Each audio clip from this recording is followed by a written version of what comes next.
All right. Well, welcome back, Dr. Foss. It's such a pleasure to have you again. Thank you for making time to come onto the podcast. Yeah, it's a pleasure. Very nice to talk to you again. Yeah. And again, this is your second time coming on, and people know that you are Dr. Andrew Foss. You have a program for astrology. And so if people are wanting to have a program where they can look at astrology at home, you have your website, and it's jyotish, right? Is that your main website? I know that's your program. Yeah, the website is vedicsoftware.com. Yeah. I mean, And that's where people jyotish.com gets you there, but you have to spell it right. So vedicsoftware.com. Yeah. Yeah. And your program is very special, and it offers insight into all of the Jymini techniques. And it's really great. So people can find it there. And you've also, of course, written a book, which I find as an amazing tool. And I'll definitely link it in the descriptions. And I found you through a synastry and compatibility course, which is what we're going to talk about today, is relationships, synastry, and compatibility. And I feel like every single time I see you, I come to you talking to you about relationships, synastry, and compatibility. And so I think that some of the main questions that I get in my own practice are about relationships. And a lot of what people typically want to know about is karmic connections and understanding what a karmic relationship looks like. And then also what formulates a long-term relationship. But I think that, as you'll probably explain, synastry and compatibility can actually be quite complex, and there's not usually a super simple answer to these things, but I do want to hear your insights on it. Right. Yeah, life is complex. So astrology has to be similarly complex, unfortunately. Yeah, exactly. So we can't just like convert everything down to some throwaway, conclusion. I mean, this is a problem actually in life, leaving aside astrology. Jumping to conclusions is one of the biggest mistakes that human beings make. And yet, in a way, we're programmed to do it because, our brains can only process so much. And the amount of information that's coming in through the senses is far larger than the brain can process. So what the brain does is it has its backup memories. And then as things are coming up, if it sort of reverberates with one of those memories, we say, okay, I got it. And you stop processing. And this is not going on consciously. It's just it's built into the system, really. I mean, some of it is habit, which is not good, but the basic thing is just part of the efficiency of the brain. The unfortunate thing is that you sometimes jump to the wrong conclusion. And in fact, generally conclusions are always wrong because they're never the whole picture. That's the whole point. It's like even computers do the same thing. Like suppose the face recognition system, it works pretty much like the brain does. It has a big memory built up from looking at thousands of faces. And then it sees a few things that match quite highly. And we say, okay, this is so-and-so. And then the guy goes to prison for 30 years and he didn't do anything. They've got it to a point where it's quite, remarkably good. But the point is, it is jumping to a conclusion based on a limited amount of evidence. So, we have to bear that in mind. But from a more sort of a profound point of view, when you jump to a conclusion, basically your processing stops. In other words, you're no longer listening, you're no longer paying attention. It's like you meet someone and you talk for 2 minutes, and then you kind of like, okay, I've got this person. and then, then you're not paying attention anymore because you think I've got it, maybe they're wearing the wrong type of shoes. Okay, out. Yeah. So I know people who work like that. They look at the shoes, that's it, finished. And, or they don't smell quite right or something. I mean, but what we should really realize is that, each human being is such a colossal possibility, we could say. Wow. Some of which is actualized, but a huge amount which is potential in everybody, and because of circumstances or whatever, poor education, and let's face it, all of our education is quite poor, it's not been actualized. So it's like you go for a job interview, and you've done a lot of things. You've worked hard, you've had so much experience, you've done this and this, and you're facing basically a computer program that's gone through your CV, jumped to a conclusion, and they don't even give you an interview, and you feel bad, right? So it's because you feel you haven't been seen. Yeah. If you'd actually met a living person, even on Zoom, and then they said, no, sorry, you wouldn't feel quite so bad. But, the fact that you haven't even been seen and you've been rejected. So you can imagine what online dating is like. I mean, it's swipe, whatever. I never really got in for it, but, it's just so trivializing human life, which is so profound. I mean, all life is profound. Yeah. Way beyond what we could possibly imagine, It's only when you really see somebody dying, or even an animal dying, if you're really paying attention, you see the enormity of life as it exits the body. It's just so spectacular. So, if you have a sort of attitude towards everything, that it's just this infinite potential, then, you wouldn't jump to conclusions. At least you wouldn't write people off too quickly. You see, now the whole problem really is a blindness thing. It's blindness because you're not paying attention, therefore you're blind. Or you've jumped to a conclusion, so you stop paying attention, now you're blind. Or you have some prefixed attitudes. This famous thing about, I remember my father saying to me, he said, I had a long list of things, the checklist for the wife, right? Long list. And after he met my mother, he said, I just realized I had to throw the list out. Aww. That is true. It's like, and then I remember I was giving some astrology sessions in London, and this girl came to see me, and anyway, somehow in the conversation she was saying that she had this sort of checklist that she kind of intuited that the guy she was looking for was like this. It all went all the way down to some kind of unusual tattoo that the person had to have. Okay. So it was like, it was really specific. And then she'd gone to some other practitioner of some kind, and she was sitting in the waiting room, and this guy walks in, and he just fits exactly. And it turns out he's got the tattoo. And then, they talk a bit, but it's absolutely nothing happens. Okay. So, all this incredible build-up to this, phenomenal sort of insight, and this is it. And then you meet the actual perfect person, and there's nothing there. Mm-hmm. So it just shows that this kind of approach is not what it's all about. Yeah. Now we're getting to what you were saying at the beginning about karmic relationships. Yeah, absolutely. Is that actually everything is karma. There's no relationship that doesn't have the karma in it. Otherwise, you wouldn't meet someone if you have no karma with them.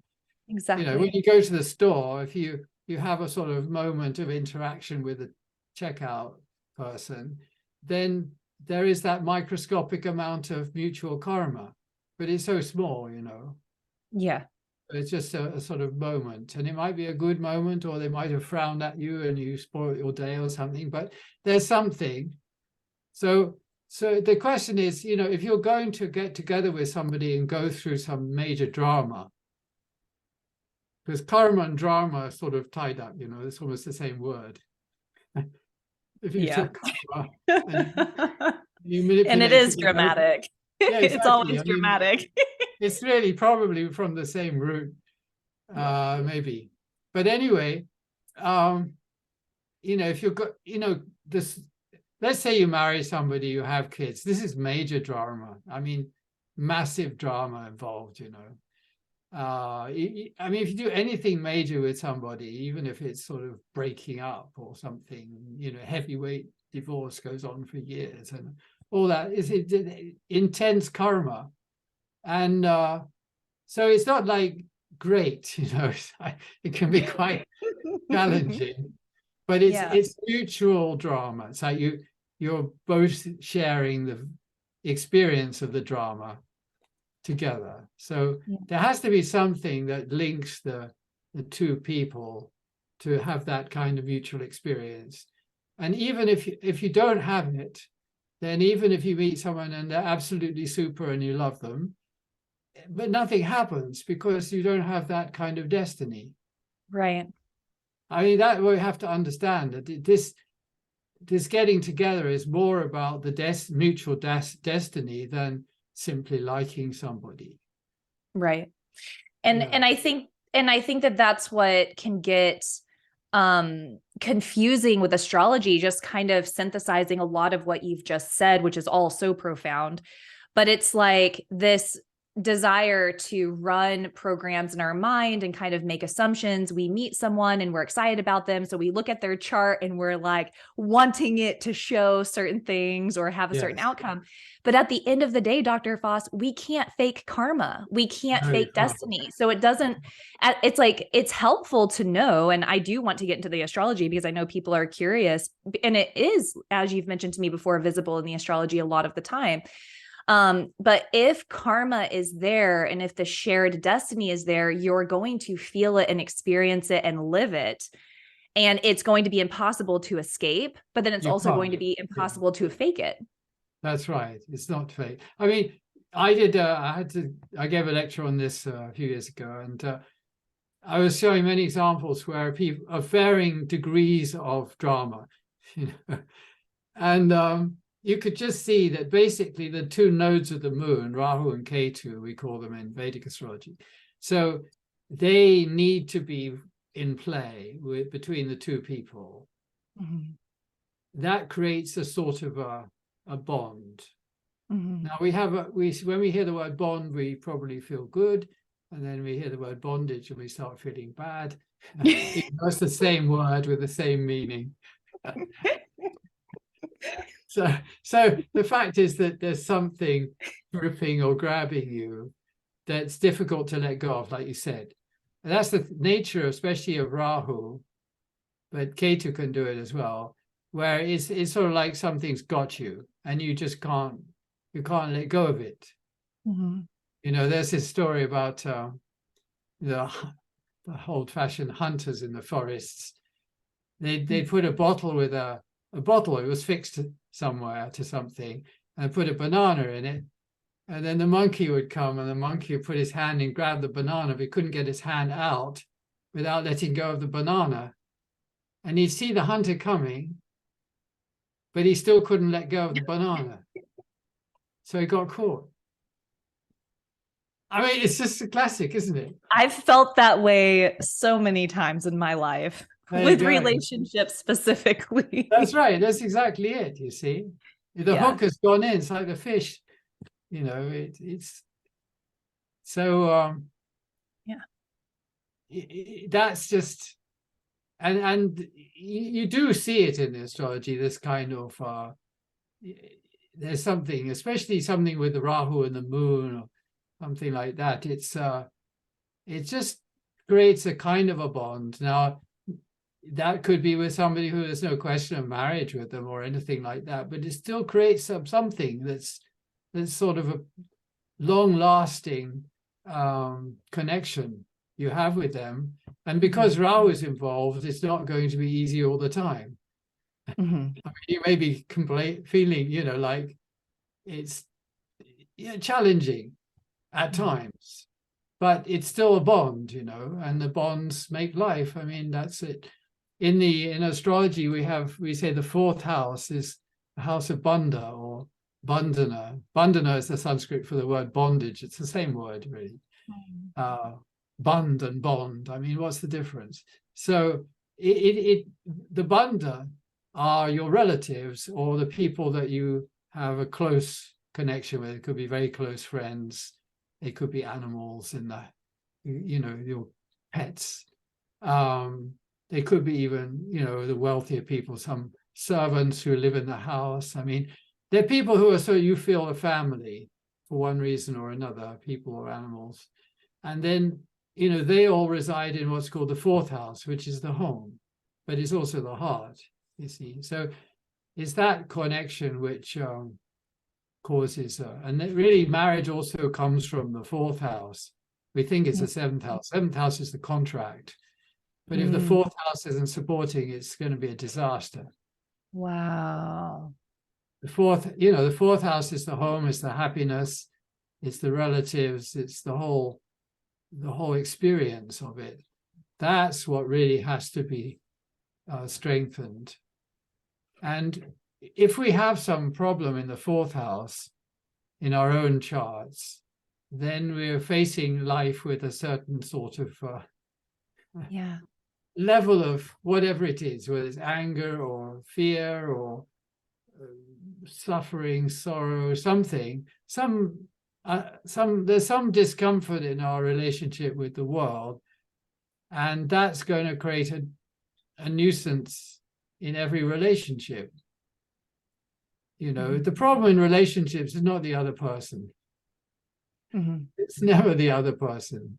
They have their problems. They definitely have their problems. You have your problems, but your problem is your problem.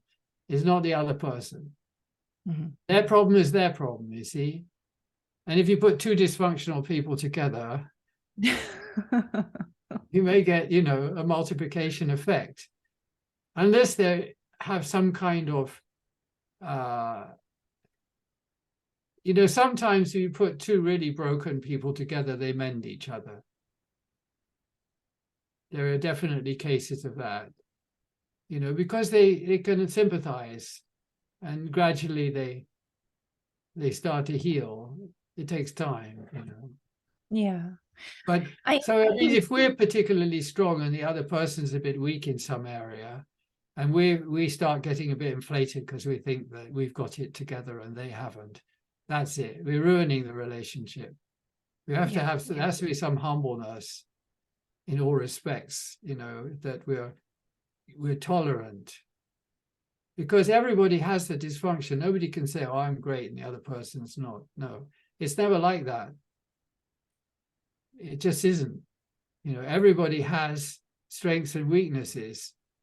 And if you can help the other person when they're relatively weak, and they will help you when you're relatively weak, and that makes a fantastic team, Yeah. You can't do much in life on your own, really. No. To be honest, there's a team effect, but you have to have this attitude, this sort of humbleness, because there has to be some sort of we can't get into a sort of, and that's where it comes down to this judgmental attitude, you see, where we started. If there's any kind of judgmental attitude about the other person, then we're going to destroy the relationship. We will. Absolutely. Yeah. Well, and I think that it's going back to what we were originally talking about as well, is it's this deep recognition that all of us are incarnated because we have karma to play out, and none of us are going to be perfect, and all of us are going to have issues, and no one is incarnated to fulfill all of our expectations and all of our needs and all of our desires. Yeah, that's absolutely not on the cards, no. And so when we approach relationship with this deep awareness that this is a soul on their path for development and evolution, and that they're going to have pitfalls and hangups and traumas and issues, and it may negatively affect the relationship sometimes, I think it can kind of help cultivate that humility and understanding in others, but then also even in ourselves. Like, we're not going to be perfect. And the majority of us have relationship karma. The majority of us are going to have Yes. challenges in relationship. No, I mean, karma is not it's not black or white. There's nothing good or bad about the karma. It just is, you know. Yeah. It's good, really, because that's what makes the life. When you run out of karma, life is over, you know. So, you know, that it's the karma is good. It's just that we have to be big enough that we're not lost in it, you know. If we start sort of I mean, you put it very nicely just then, you know, this thing about each person has definitely got some sort of weaker areas or some unfulfilled sense in them. And then, you know, you're looking for somebody else who will sort of fill that gap. You know, I remember there was this girl, I was this a long time ago, there was this girl I really kind of quite was interested in. And we were very good friends, you know, and we'd have a nice time, but she never really showed much interest, you see. I wasn't, you know, I was just putting up with it. And then one day she shows up and, you know, we're chatting, and then suddenly she produces this chart, says, what about this person? You know, and I looked at this chart, and this girl had a problem that she was perpetually anxious. I mean, she was seriously anxious, not like normal. It was like off the charts, really, permanent sort of state of super anxiety. And she had, I think it was the moon and Rahu together. Okay. And she produced this chart, and I noticed that the Jupiter of this other chart fell exactly between her moon and her Rahu. Wow. So I said, take it. This is it. Because as you know, as an astrologer, you have to be objective. You can't just say something stupid to somebody because you like them. You have to tell them the truth. So I said, this is it. This is perfect. And then she went off. And then, you know, a little while later, she owns up the fact that she's gay, and this girl she met. And they've been together for the last umpteen decades. I mean, it's a very long time. And they're still together, and they're still super happy, and they've had a fabulous life as far as I've understood. And she still writes to me. Hardly anyone from that era ever writes to me. So it's like, you know, it was just because that is what you see. The Jupiter in one person's chart, if it touches the weak point in the others, wow, that's like striking gold. It's better. You can throw the gold away and take that, you know. Yeah. Because you see, the thing about Jupiter is that Jupiter is it's just the sense of like God is protecting you. You know, the Jupiter in each person's chart is where the rays of God are coming from. And if those are falling on another person's weak point, then the other person is going to say, yes, please. Yeah. So really, the ideal thing is if it works both ways. But some people have already a very strong Jupiter in their chart that, you know, they're naturally blessed. You know, they're born with a blessing. So for them, it doesn't matter too much. You know, they're not looking for another person to prop themselves up. So they can be fine. But if a person doesn't have that sort of inherent support, they need it from the other person. And if they don't get, you see, the point is, if you don't feel that with another person, you'll start giving them a hard time. Yeah. You may not intend to, but that's what happens, because you are supposed to provide me with this good feeling. I don't feel good. This is your fault. You know, it's a disaster.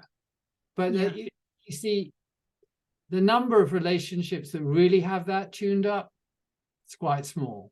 So there's a lot of disaster. Yeah. I mean, you know, it's all relative, because there are other things that are nice. certain things work well and all that, and it's fine. But sometimes when you're a bit emotionally weak, then you start complaining because you think someone else is responsible. Yeah. So the one thing the astrologer can do is sort of, if they have any choice, like, fortunate thing about Indians is that they often check the chart before they meet the person.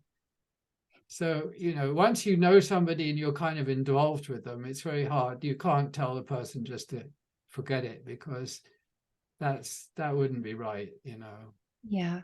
I mean, I had this one girl I was working with. She was just a colleague, but she was a very sad case, She'd never had much luck.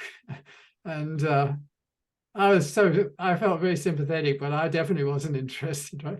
So then she finally found some guy after years, and then they were really like, they were going to get married, and they made the mistake. I mean, I have to say it.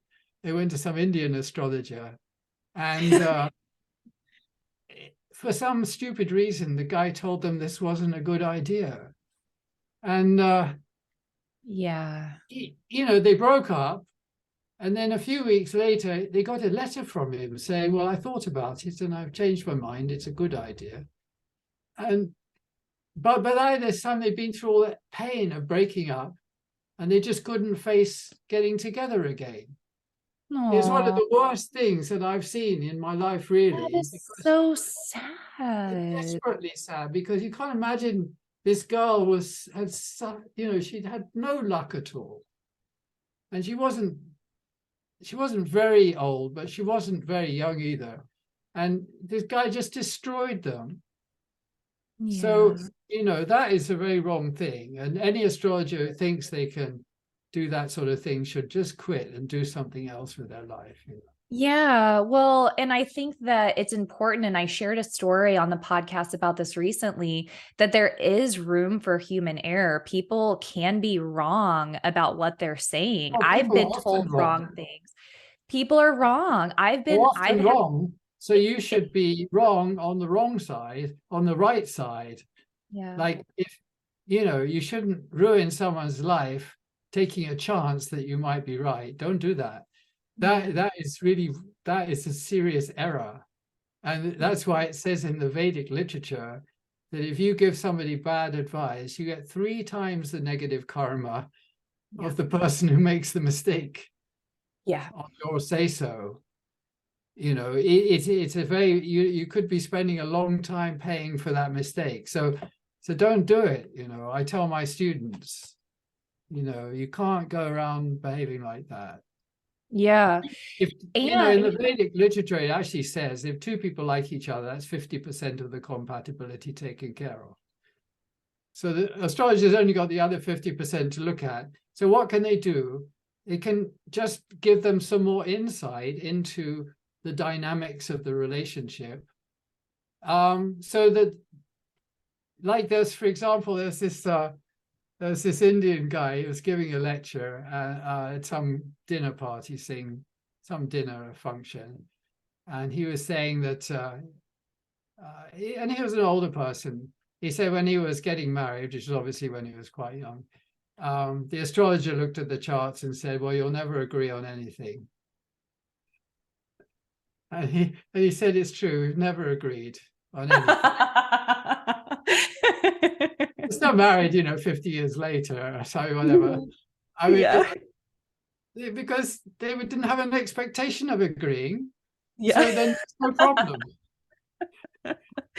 And that's a beautiful way to approach connection with somebody. Like, I don't expect you. Yeah. There's a successful marriage because of a little bit of advice. That's hilarious. I love that. And so, yeah, I mean, I think that you've said so many things that I kind of want to go back and touch on, because so much of this is amazing. I think that a major takeaway is the 50%. Like, if you like someone, that's 50%. And then the destiny is involved. If it's in the cards, if if destiny is going to bind you together, it's going to bind you together. And then the astrology can be used as a tool to understand how to show up for someone better, how to understand them better so that we can be a better friend or a better partner or a better support.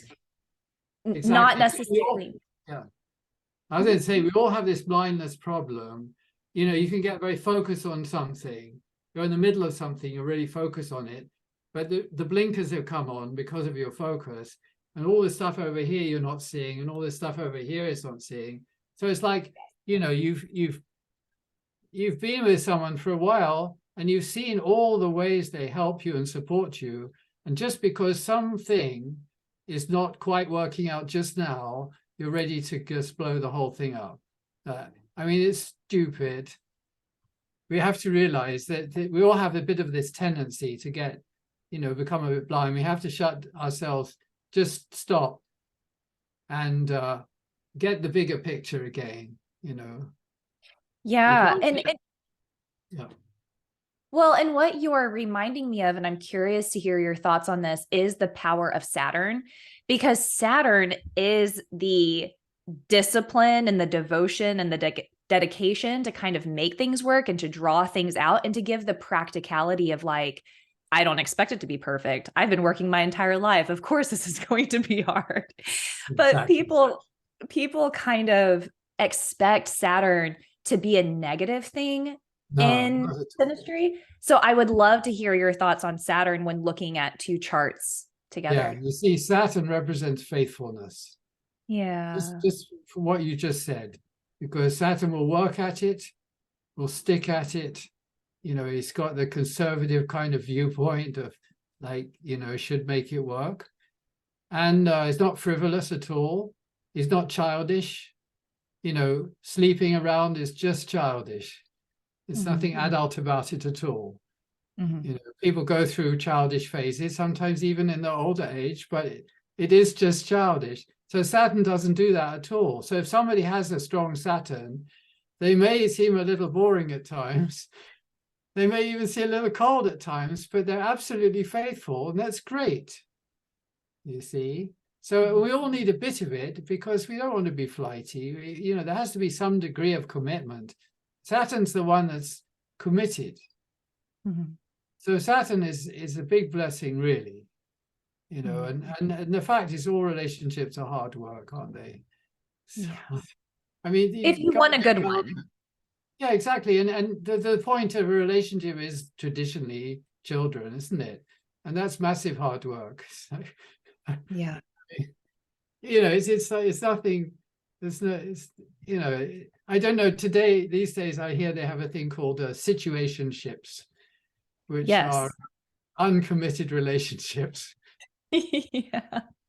And you know, what is the use, really? I mean, friendship is nice. Otherwise, what's the point? Yeah. Yeah. And so for people looking at their charts in synastry, what are some connections with Saturn that would potentially denote a longer term relationship? And I know that this is probably a complex question, but if it can be boiled down simply, how would you describe it? Oh, Saturn is, see, one aspect is Saturn gives longevity to whatever it's associated with. So if it happens to be in that part of the chart which gives longevity to relationships, then it will do that. But that depends on its particular location. It's just that if a person has a bit of Saturn in their makeup, to that extent they'll tend to stick at it. They'll bear with a lot. You see, Saturn people, the whole of life, as you say, it's like hard. So, you know, you bear with a lot and you're in the habit of bearing with it. And if you're not prepared to bear with it, you know, nothing lasts very long if you're not prepared to bear with it. Right. You know, it's because there's always ups and downs in everything, lots of challenges. So Saturn is a good thing if it has an influence on your character in some way. You know, people who practice meditation generally have quite an influence of Saturn. You know, it takes some influence of Saturn to sit down and shut up. Yeah. You know, so if somebody can't meditate, won't meditate, you know, has no interest in meditating, I mean, maybe they don't have much Saturn in their chart. I mean, it's possible, or they may not have got, maybe later in their life they will, but, you know, it's not good to make any generalization, really. Okay. It's somebody who's sort of got a degree of inwardness in them. So they would be potentially more faithful, but it's hard to really generalize. The thing is that each person is looking for something. Mm-hmm. And the chart shows us what we're looking for in a sort of it gives the hint to it. You know, each person is a very unique reality. So it's not like, you know, if you spend enough time on a chart, you begin to feel more and more of the person. But anyway, from a point of view of just studying a chart for a while, you get some feeling of what the person is looking for. They're looking for certain things. So and then in the course of time, you meet the odd person who somewhat matches. And so since there aren't a lot of choices, perhaps you pick on somebody because they're somewhat, and you think, well, I could fix them.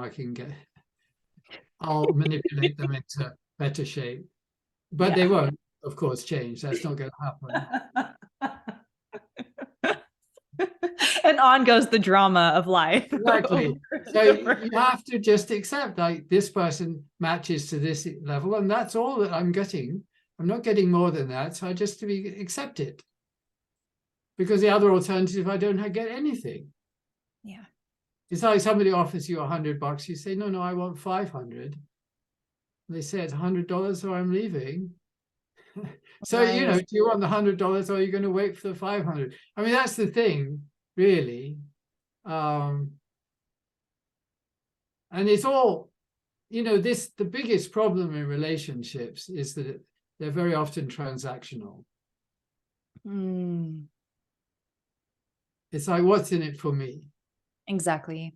That is a disaster. There's nothing in it for you. That's the truth. You know, we're all, you know, under this. See, when Brahma first started to create, he's said to be the creator, and in Vedic literature it's called Brahma, from Ma. So he created some people, and because they were coming out of him, they just sat down and started meditating, and that's all they ever did. And he was trying to create. He looked at these guys and he said, "You guys are hopeless. What have you done? You're just sitting here meditating."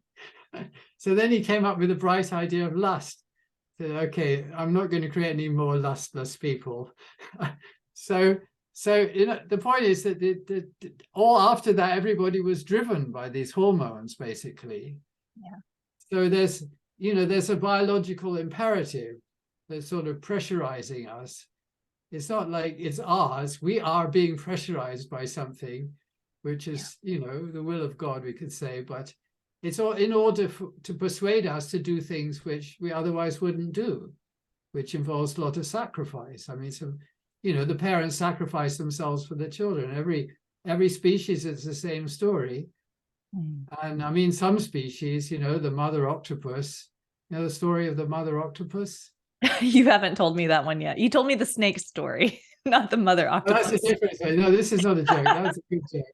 Okay. No, get to that one. But no, I mean, it's just the story, like when an octopus gets pregnant, then she finds a sort of a little cave underwater, and then she goes in there and she, you know, produces the offspring, and she protects them for 6 months. She never takes another morsel of food. She just protects those for it's about 6 months, and then she dies. So the moment she's getting pregnant, that's it, you know. That's it, absolutely it. So, it's not like, we're achieving something. We're making the supreme sacrifice, you could say. Not like dying in battle, but I mean, you're contributing your life energies for the sake of the next generation, and that is a very great thing. That's why it's been highly praised always. That it's a very great thing, and it's the whole society is based on, the families. But the thing is, when we're courting somebody, we're not really thinking like that, are we? We're thinking that, oh yeah, this person could help me out in some way or other, even if it's just physically. But that's not what it's about. We've been conned by our hormones. Yeah. And but there's nothing wrong with it. It's just we're part of a process. There's a flow. Yeah.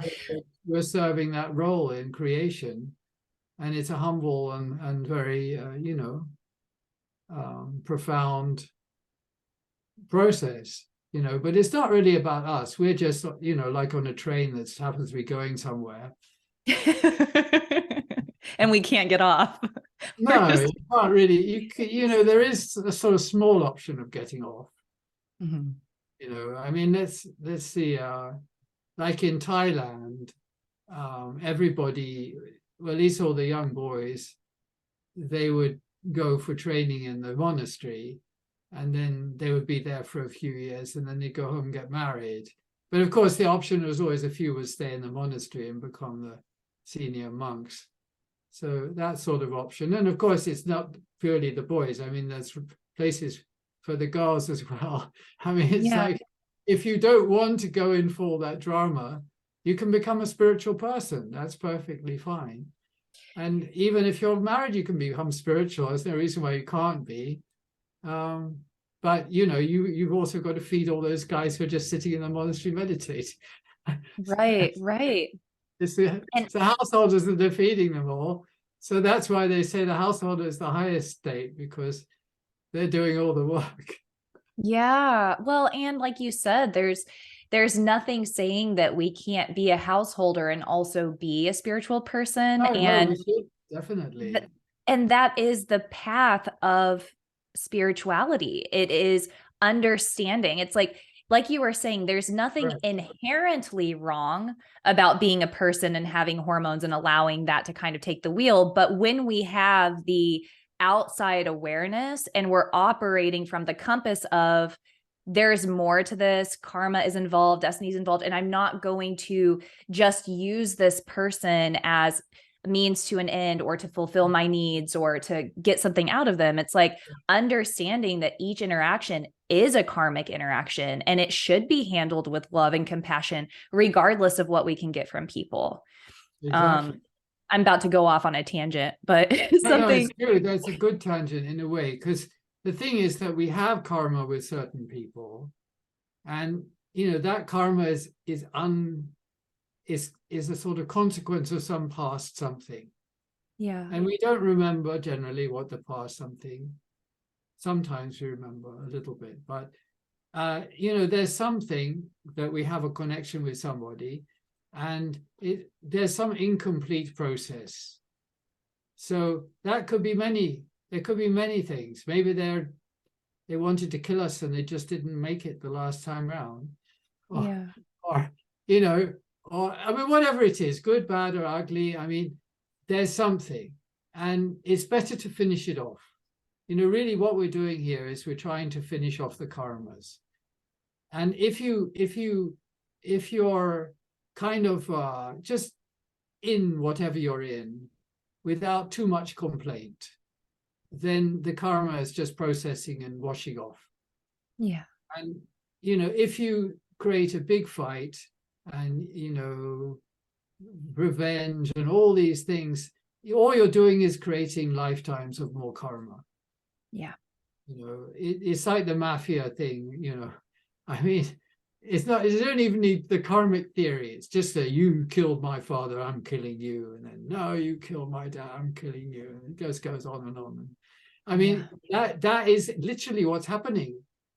amongst the souls. It's not even just the humans. It's going on with the animals as well, according to various yogi stories. So, there's this sort of process of an eye for an eye, and it goes on endlessly. And so the point has to come where becoming spiritual means, it just means really that you're finished with that. Mm-hmm. It's the turning the other cheek, really. That's basically Mm-hmm. what it is. Yeah. Within some degree of reason. Yeah. Of course.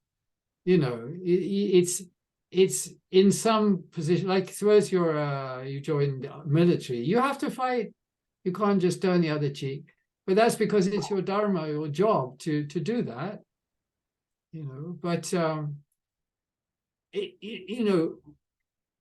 basically, if to whatever extent we can, we want to just finish with the karma. That means you have to pass through the processing or experience of it. And so then it's gone. Mm-hmm. Yeah. And you said your karma with each person is only for a certain length of time. That is the truth. Mm-hmm. And that time passes. I remember when my father died, my mum and dad had been together for, 50, 60 years. And I remember it's just at the funeral, it suddenly struck me that, it's just the blink of an eyelid since they got together. Yeah. Really. Because when you get to that point where it's over, you think, well, it just went just like that. So that's always the case. So we shouldn't blow it out of all proportion. We should enjoy it and make it as wonderful as it possibly can be, which means that we should be as wonderful as we possibly can be, because it's only how wonderful we are that our experiences are that wonderful. Yeah. No, ruin it by what you say, like trying to exploit the other person. That is the best way of destroying a relationship. Yeah, and building like really negative karma with that person. But it's terrible. And it's something that, I'm sorry. No, please go on. Something that I was talking about earlier also is this idea that even though, like you were saying, at the funeral of your father, it was like a blink of an eye. It's like, even though that span of time went by so quickly, he acted as such a profound mirror and vehicle for self-development and growth for you and your mother and so many other people in his life. And so, I think it's so important to keep in mind that these relationships are opportunities for self-evolution and growth. And ultimately, that's the purpose. And so even if we're with someone, that's it. Even if we're with someone for 3 months, it's like, how can I view this from a higher perspective? What can I learn about myself? How can I show up better for other people? It's like, it doesn't really matter the duration of the relationship, so long as we're using that connection as a vehicle to operate in the world in a more evolved way. Definitely. I mean, like suppose you go back to the guy at the checkout or the girl at the checkout. I mean, if you have a moment of sweetness with them, it makes a little better day for them, doesn't it? Totally. And if you're grouchy and complaining, then they have to dissolve all that rubbish, and it's not easy because there's so many people coming all the time. So if we can, any interaction with another person, if we leave them in a state of joy, I mean, our life will be extremely wonderful. Yeah, it's so true. It's so true. Dr. Foss, I wanted to go back very briefly. I want to be respectful of your time. I just kind of want to summarize some of the things we've spoken about, and then I have one more question. But just kind of from the beginning, you were mentioning in astrology, what kind of binds people together is the Rahu Ketu conjunct axis and synastry. It can kind of bind people. When it comes to Saturn, it's really more about the individual chart's maturity when viewing relationship. It's synastry matters, but if you don't have a chart that denotes wanting a long-term relationship, it doesn't really matter where Saturn is. It may not give a long-term relationship and synastry. Well, the thing is, I mean, long term is not, doesn't matter whether you want or you don't want. You know, it's just how much karma you have with the other person, plus how you are in it, you know. But even if you're wonderful in it, it still may just expire for no fault of your own, you know. So that's why it comes down to living now, not in some possible future, which is the point you were making. I mean, now is the only thing we've got. We don't have the next moment. We don't have the last moment. We only have now. So if we're thinking about what about my future, or we're just caught up in some whatever about the past, you're going to make a mess of the present, aren't you? You're definitely going, because you're not there. So you miss the present. Yeah. And there's nothing else, nowhere else to enjoy life. So now your life is no longer enjoyable. So, you know, the whole thing is about being present, because ultimately enlightenment is just perpetually being present. That's what it is. Yeah. There's no calculation for the future. There's no discussion about the past. There's just a state of being present, which is infinitely joyful. The past and the present future give all kinds of misery, because the future we get anxious about it, and the past we're grieving or feeling bad about it, you know, or even if we remembering some good thing, but the fact is it's just a memory. If we were present, we'd be enjoying the bliss in the present. So that's the thing, you know, all this sort of calculation is not very helpful. You know, if we're planning a business, we have to make plans. They may never happen like that, but the planning has its value. But, you know, and I mean, there is this whole process with a relationship. But if you spend too much time calculating about the future, you know, let's face it, we're at this particular point in the history of the planet, or a history of humanity, where we don't know what's going to happen next. You know, one day you're living in your beautiful home in California, and the next day you're in a shelter somewhere and it's burnt down, isn't it? Or it's washed away, or God knows some tornado took it away. I mean, this has happened to too many thousands of people every year, just in the US, you know, and this is nothing. This is just the beginning. So, you know, I mean, when those things happen, you start appreciating that you have someone else with you, because it's an awful lot easier if there's two of you to cope with these sort of things. So, you know, we shouldn't worry too much about the future. We absolutely shouldn't worry, you know, calculating about the future. And we shouldn't worry about the climate change and all that, because we have to make the most of the present and just be intelligent, because it is going to be whatever it is, and we're going to face it, and we will be as good as we are. We'll manage with it, you see. So nothing. I got him. You know, I wanted to join some group that's sort of interested in these things, and they have a whole sort of network, and one of the themes of their network was dealing with climate depression. And I thought, what the heck? You know, climate depression is a kind of like a middle class indulgence. You know, I mean, maybe I'm a bit harsh, but really, you know, if you've had a decent meal and you're living in a comfortable home, you can sit there feeling depressed. But if you know your house is just blown away, you don't have time to be depressed. Yeah. You've got so many things to try and survive. There's no time for all of that nonsense.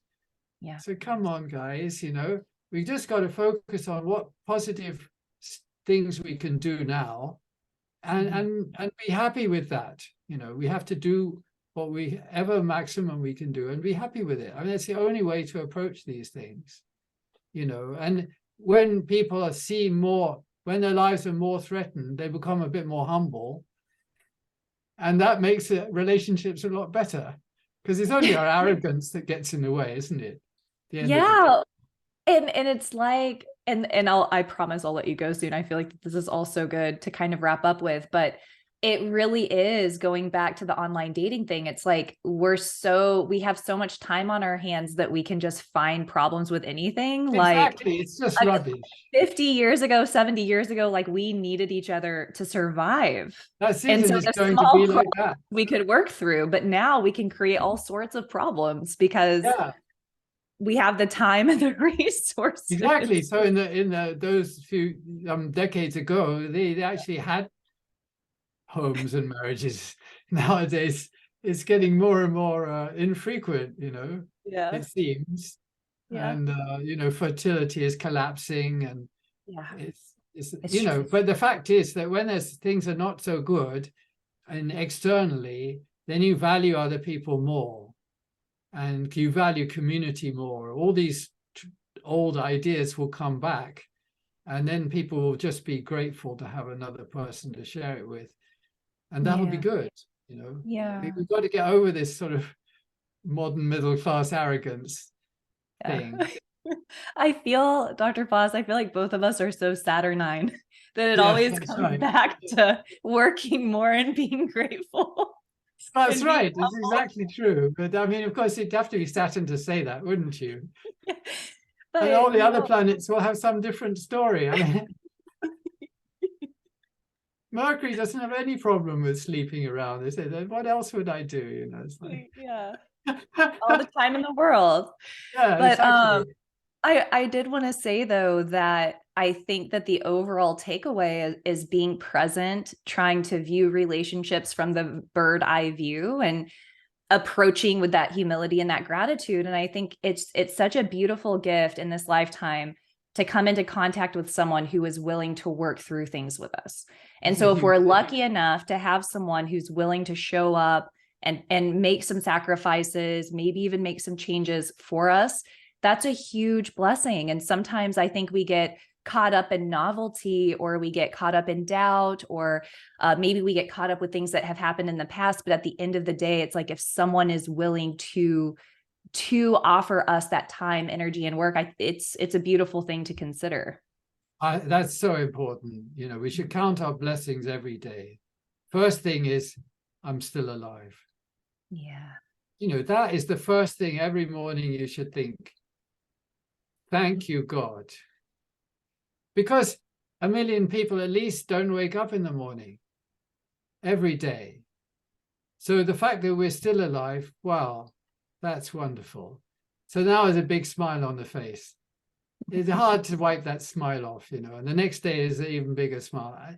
So, and then all the other things we've got to be grateful for. So it's when we start forgetting all those things, we forget all our blessings and we start complaining over some stupid thing, then that's where the blindness has totally taken over and we're lost. Then we become a nuisance to the people around us. They may put up with us, but for a while, but we're just becoming a nuisance. No, we have to be, the gratitude. This is why, we're coming up to Thanksgiving now, and it's such a beautiful tradition. And when I was growing up, I mean, we couldn't start a meal without giving thanks. Maybe lots of people still do that, but if regularly multiple times a day you're giving thanks, it's hard to be, mean and grumpy, isn't it? Yeah. So this is the main thing. It's for a life in the state of joy. There's so many things to be grateful for. I mean, really, look at the poor people in Ukraine or in Ethiopia or any of so many, almost everywhere else on the planet. The suffering that those guys are putting up with. It's just, it could easily be us. Like, It's so true. And then it gives you bigger perspective. You see, that's what we need. We need to keep our awareness open and not fall down and get stuck on some little thing. Because everything in life is time limited. However, some beautiful thing we got, it's going to go away at some point. Nothing lasts forever. So if our life is dependent on something, even the body or the mind, then we've already got a problem. Because the body is never going to be perfect. And the mind is never going to be perfect. But we have got a body and a mind. That's already a big plus. You know, once we're dead, we won't have a body and we won't have much of a mind either. So we should be very grateful. That's why every morning it's like, wow, still alive. Yeah. You know, once you lost the body, then you're just drifting around trying to find another one. And it's not easy. It can take a really long time.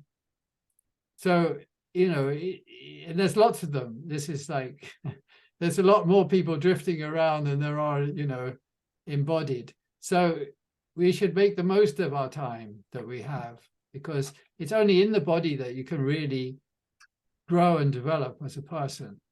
Yeah. Yeah. It's an amazing, amazing thing. And it's just like using our body as a vehicle for the self-development, like you were saying. And what a beautiful, amazing opportunity that we have the option of doing yoga, of doing pranayama, of offering food, of using it as a vehicle for our own development and to create a positive influence in the world. And so just thank you so much for such a beautiful reminder and such a beautiful podcast. I'm so excited. I know everyone's going to enjoy it and get something out of it. Do you have any closing words, or do you feel complete? Well, I think your closing words were actually brilliant.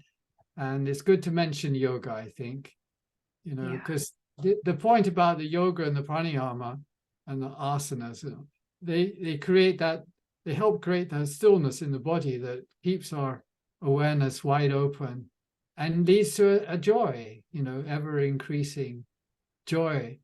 You know, it may take a while to burn through whatever we've loaded ourselves up with, but a certain point comes when the lightness increases and the joy increases.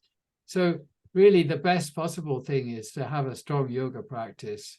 Mm-hmm. I think, you know, some yoga is not just exercise, you know, it's a whole phenomenon. So we should try, if we have a chance, we should try and find a really good teacher. I mean, somebody who is self-realized, follow their program, whatever it is. Yeah. Yeah. And a lot of people do, they think that yoga is a specific set of exercises, but a lot of the time it's also breathing and holding mudras and all sorts of movement that don't necessarily need us to be athletic, because I think some people think like, oh, I can practice. What's that? Sorry. It's not like that. Yeah. Sukham Yeah. Sthiram Asanam. The whole thing about the asana is sukham, which means joy, and sthiram, which means steadiness. Or, you know, sukham is also sort of comfort, ease. So to be able to be still and comfortable in the body, that is asana.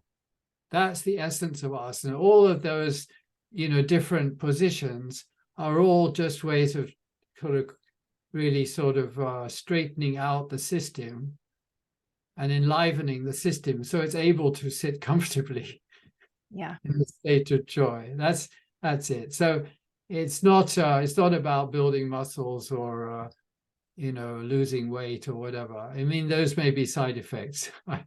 It does, for whatever purpose, whatever reason people do it, is good anyway.